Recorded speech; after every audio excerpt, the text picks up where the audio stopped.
welcome to Student Voice. I'm Kristin Anderson.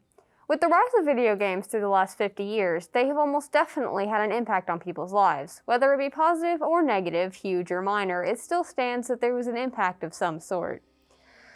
With us today, through teams, is Alex Judy, Devin Gann, Drake Thompson, Weston Braddock, and in the studio today I have Adam Tucker and Eric Ramirez. So, to start this off, my first question, what was the first video game you remember playing and why do you remember it so vividly? I'm going to go ahead and throw it to teams first. Probably the first one I can remember is probably playing Super Mario on Super Nintendo. I remember playing it with my family and stuff growing up. It was either that or like Donkey Kong Country. I remember being like 3 or 4 years old, and I don't even know if anyone knows this game, but it was Gex, Enter the Gecko. I remember that. It was the most inappropriate thing. My dad would sit me down and we would play it, and then that stopped when I started yelling things that I shouldn't. So, but that's my first game, and I remember it very vividly. Yeah, my first game was Dynamite Headdy. I was a Sega kid, so Dynamite Headdy was this really difficult platformer. And even though I had Sonic, like I had the original Sonic on my Genesis, I remember Dynamite Headdy specifically for the Nutcracker boss. And just hearing that Dance of the Nutcracker soundtrack over and over again as I kept dying, like I kept remembering, like that's the biggest thing that I remember. Probably the first video game I played was back when I was a kid. My brother had like a Game Boy Advance, and the first game that I played was Spider-Man 3 on it, and like I played the heck out of that. He literally had to pry the thing out of my hands. I think the first one I remember was actually a PlayStation exclusive platformer called Sly Cooper. Actually, my cousin had bought it for me, and I thought it was the coolest thing ever because I was like 3, 4, like I was really little, and I remember it so vividly because I thought it was the coolest thing I'd ever done. I remember Sly Cooper. Yes. The fact that he was 3 or 4 playing Sly Cooper, and I was, I think, a teenager. That's Right. slightly concerning. Or Alex. I think I was like 4 years old at the time. It was on a GameCube. It was either some Mario game, probably Super Mario, because I remember that vividly. Because this was back when I was in Mexico, and my family and I just used to play a lot, really just me and my brother. The first one I can remember playing was Legend of Zelda Twilight Princess for the GameCube. And I think I only remember it because I would run around the same area every single time I got on, because I would get on my mom's save file because I didn't want to beat the rest of the game. Alright, so moving on, what is one scene from a video game you remember giving you a really strong emotion? I just remember, like, my whole life I heard about rage quitting, but I was like, what?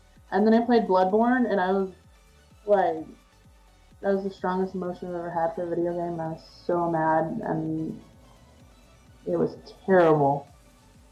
It's a terrible game. I remember the first real like emotion I had while playing a game. Everybody that's my age likes to refer to Final Fantasy VII, but Final Fantasy VIII, it's a fake out. It's a fake out death. But still, when that happened, I hasn't played Final Fantasy VIII, but you know the scene I'm talking about. That was the first time I actually felt like any real emotional attachment to any character, and I was pretty upset. Probably like normally when I would beat a game, like emotion didn't really like stick out to me until I did the true pacifist ending of Undertale. Like that literally made me cry, honestly. Aww. Like it was definitely a good ending, but it made me cry, honestly. I don't blame you. It's a bittersweet ending. Yeah, bittersweet ending, and I haven't. After that, I didn't even bother to replay the game. I guess most recently, the most recent one to make me feel any kind of emotion was Night in the Woods. To be more recent, I think everybody here has probably played Night in the Woods, right? I haven't played that one. No? Oh, it's Nope. really good. Okay. I think Fable did pretty good about pulling me into the story on it, and I know, like at the end you have to choose, who's gonna live basically. So Still to this very day, the only game that's ever successfully made me cry is Telltale's The Walking Dead game. It's like a game based in the Walking Dead universe where you have to make choices throughout the entire thing, and it shapes the story, and the ending of it is just tragic. It's the most tragic thing ever. You play as this guy named Lee, and you actually find this girl in the apocalypse named Clementine, and you kind of like take care and raise her throughout the game. And I mean, I guess spoiler alert. I mean, at the end, you get bitten, and she ends up having to kill you. And it is being a little girl. It was the saddest thing ever, and I cried my eyes out.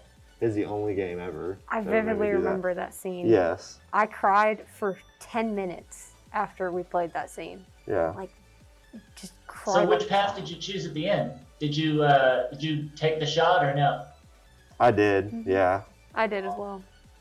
It's more humane than to leave him there Yeah. as a zombie. Yes. So. I didn't want to make him suffer like that, so I just had her shoot him. When in reality, he's just a bunch of zeros and ones. But that's how much we get. He's that's how real. much we attach to the character. Real to me. Shots fired, all right? I can't think of one that makes me sad like that. But what I can think of, I remember playing Mortal Kombat a long time ago. And let me tell you, sometimes beating some of them is very difficult. And when you do, I got a strong emotion, bro. You stand up, you cheer. That's what I get. Yeah. The next question. Do you feel that the video games you have played have affected who you became as a person? yeah, I feel like they have an effect on kind of how you are and stuff. I don't know. I enjoy it. I think it's like a nice escape from reality every now and then to just get into something, get into a good story. I think for me personally, it's less about like the video game and like the community and the shared experience. I know like it helped me. So I like actually stream video games, and like it helped me through a lot of stuff. And I know I have one friend who like actually like hated women, and then ended up becoming my best friend, and like through video games and live streaming and everything. So I think video games are more than just like the video game. Like there's so much to it. Like, basically, video games shape the pop culture around us, and so they do have an impact, whether indirectly or directly, on all of our lives. So, and now we're looking into the future with VR. People are going to start making that a regular part of their lives. So, like And it's you got the crossplay coming in too, to where people can play across systems. it's constantly changing and evolving. So, yeah, I think it's impacted my life definitely. Yeah, I would definitely say it's impacted my life. It's made me more especially during COVID lockdown. It's what's helped keep me connected with my friends. It's what helped keep me entertained, like when there's nothing really else to do, and it's just the school side, well, over summer break, okay, when school was over, all right. I was it's just really given me a way to connect with my current friends as well as meet new people. Like I now have internet friends in the UK that I play Among Us with. Probably also impacted what you're going to school for. Yeah, that too. I mean, that just goes to show you that it's it's brought the world it's made the world a little bit smaller by bringing us all together. So I actually feel like I learned a lot of core knowledge from video games, actually. I learned to fluently read from Little Big Planet as a kid. Like, genuinely. I'm not even kidding. I wanted to know what they were saying too bad. So as a kid, I was like, I gotta learn how to read, I guess. Yeah. Right? I feel that. I Yeah. tell my 6-year-old that all the time. He needs to read. Stop asking me what it says. Yeah. So I feel like you get a I lot got of... my learning from what was that, Elmo's Carnival or something like that, where he's like just traveling around picking up letters Mhm. for the PlayStation 1. I learned from Zelda because my mom was like, I won't beat this for you. You have to read what the NPCs are saying to finish the puzzle. And I'm like, oh, okay. See, that's smart. I need to be a parent that's smart. That's like my son. He's always asking me stuff. And you learn how to read more, you be able to read all the stuff on the game. I know it's just like games and everything. Obviously, none of it's real. But I also think it just helps with like knowing to understand, like to see stuff from like different perspectives, whether if it's in a game or like in real life, some sort of situation. It just keeps you more open-minded, in my opinion. Yeah, you see from the other side of the story. Yeah. See it through somebody else's eyes. Now, I know we grew up with games like Sly Cooper, Little Big Planet, everything like that. But what do you think kids nowadays are playing and how that's going to affect them growing up? I know like a lot of the stuff that's popular now is like the battle royales and stuff, which are a little bit different than, what like games that we grew up with more like story and or more multiplayer in like a same place type of setting. So I think it's a little bit different, but I'm not really sure how it'll turn out with all that.